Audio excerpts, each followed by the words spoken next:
February 25th, Saint Tarasius, Bishop of Constantinople.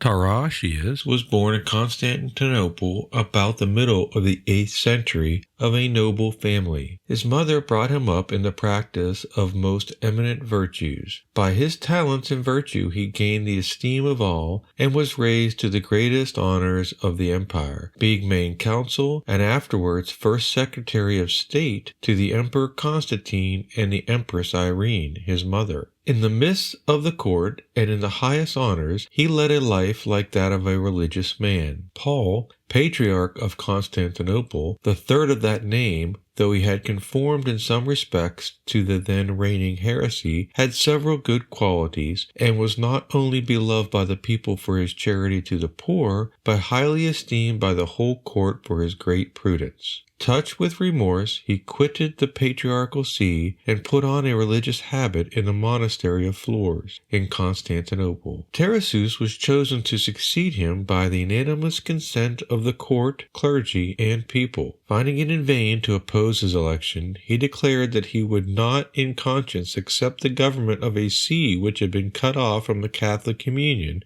except on condition that a general council should be called to compose the disputes which divided the church at that time in relation to holy images. This being agreed to, he was solemnly declared patriarch and consecrated soon after on Christmas Day. The council was opened on the 1st of August in the Church of the Apostles at Constantinople in 786, but being disturbed by the violences of the iconoclasts, it adjourned and met again the following year in the Church of St. Sophia at Nice. The council having declared the sense of the Church in relation to the matter in debate, which was found to be the allowing to holy pictures and images a relative honor, was closed with usual acclamations and prayers for the prosperity of the emperor, after which synodal letters were sent to all the churches, and in particular to the Pope, who approved the council. The life of this holy patriarch was a model of perfection to his clergy and people. His table contained barely the necessities of life. He allowed himself very little time for sleep, being always up first and last in his family. Reading and prayer filled all his leisure hours.